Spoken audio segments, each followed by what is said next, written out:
Rolling, we're rocking. Okay, guys, this is my artwork.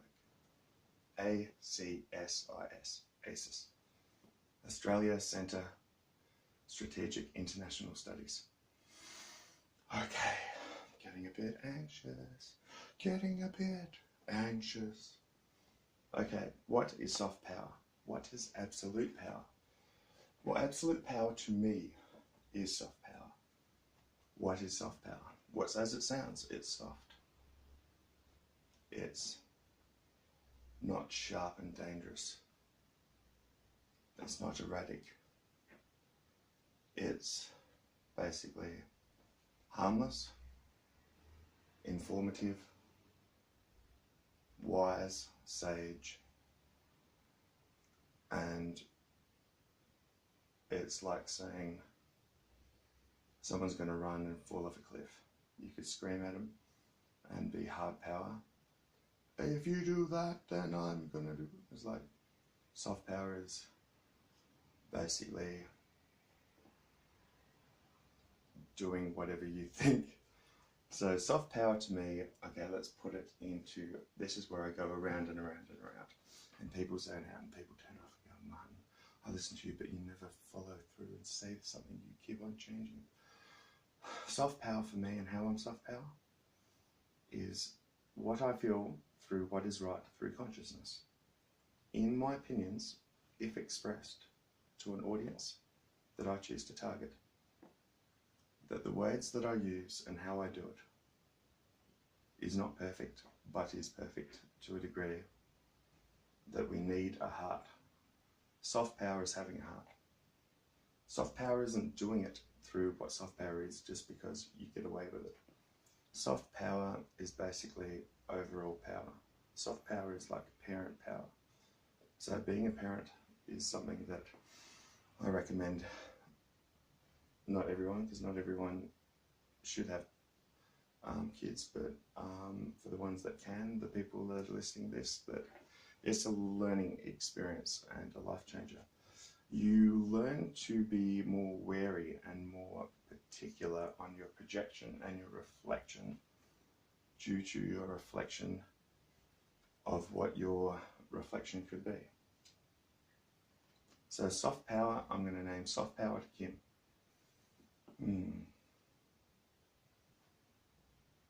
Mate, 26. Wow, I knew you were young, but geez, awesome. I remember 26. Man, what you're doing is no one can do, and you've got the least biased news. And do you know what, Kim? Do you know when Trump said, let's get a photo for us to be thin, and you reacted to it? It's because he was testing you to know if you knew English. So don't get, and Trump's not going to worry, because at least you know that and you're not eating it up saying, what's Trump saying? Soft power to Putin. Well,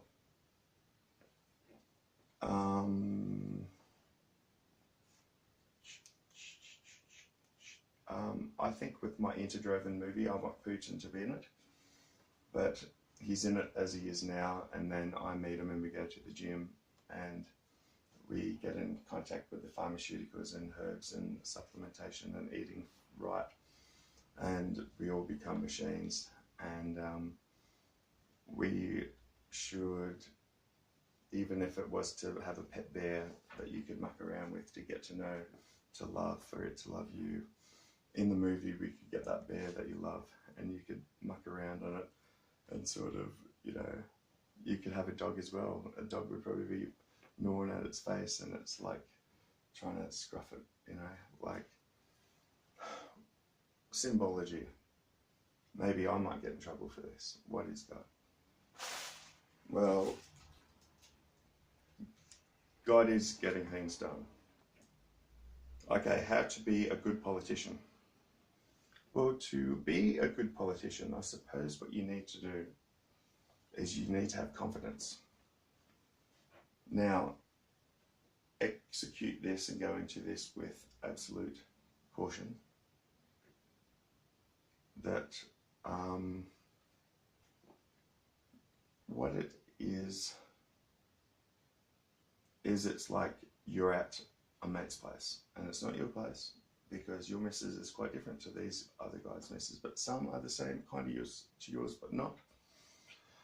And they're all having fun, they're all saying stuff that's way too out there and too sort of, and no one's being the person to say enough is enough. What are we saying? What are we talking about? Now, I even lost the first 20 seconds of what I was saying before I started that.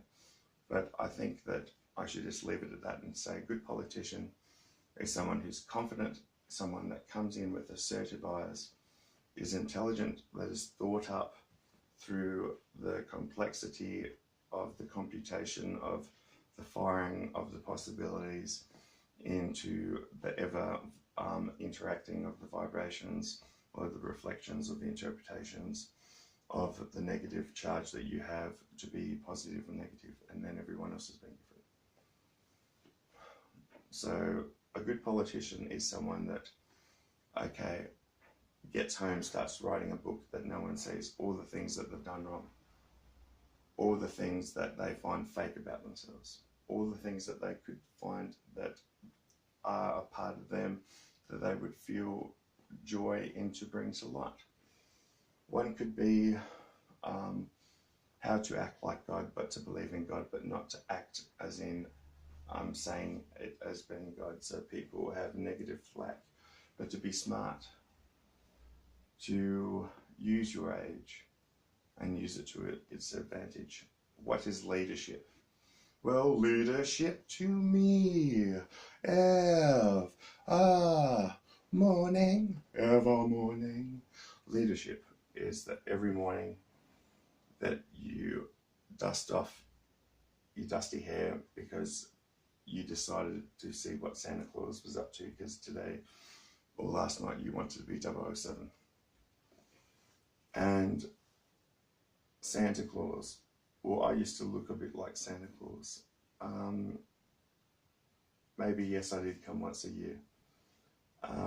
But maybe that's a bad joke. You know, my friend Joe said, Martin, how come you've got no sex drive? And I said, Joe, every night when I go out in the shed, because I was staying there to sleep, I'd say the aliens would come down and abduct me and anal probe me. And they would erase my memory, but it just got rid of my sex drive. And to as funny as that is, yeah, anyway, haha. How to restore God in a faithless world. Well, to restore God in a faithless world, what you have to do is restore the faith in yourself, to restore the faith in others and their families.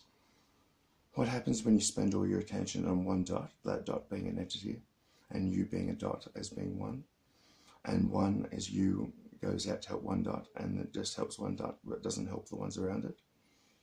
Well, it's like a light bulb that's attached to every other light bulb, but the ones that are relatively close to each other, that basically is to play music, is to sing a song right night long, ever morning. How to restore God? I would say get more people to get a dog. And then you could say symbology is this backwards. Maybe you need a good sense of smell to snuff it out backwards. Okay, I've got a joke for you. What does a dog do when it smells something backwards? How we need to create a universal product to sell to the ETs in exchange of rare minerals and metals to create a global currency. That's it. How do we overcome the currency system? Well, guess what, guys? We build our own one. And what we do is we slowly phase it out by not swaying someone, bankrupting them. Remember, they've got more sway and more marketing to get to persuade people. Now I'm channeling. What things are going to happen, Martin, through your channeling? Well, if there's another London attack, I'm going to spit it and I'm going to say MI5, MI6. If you're not working with the CIA and Putin and even get Kim on board, I reckon a good thing to do, we could create a world army.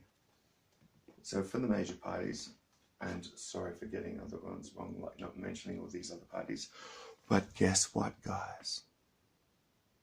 Would you react to the same thing if I called your name out and said, this is what you should do? And you're like, should I take it on board? Will it show? Do I have an ego? Sing it some more. Ring it downtown. Cruising for an eagle. So went to the eagle one day, flew to heaven, it went forever, cruising for some hay. Horse got up, it went its stuff, and it went g'day. So I recommend that we should have a global army. So we could say for Kim, what we could do is we could have some of his troops in Syria. But what we could do is we could expand on our army, but to be about soft power, but about having absolute power and connection that no one gets hurt. But all it takes is mapping out more space and it taking time. Ooh, the singularity of it all. What do the ETs want? Well, what do you think you want if you were what you call your IQ as being your potential, saying that it times itself, and it times itself by so many numbers, as in you thinking one's one atom, but how many atoms do you have? And then it's to know what impact that has to other atoms, to have impact other atoms.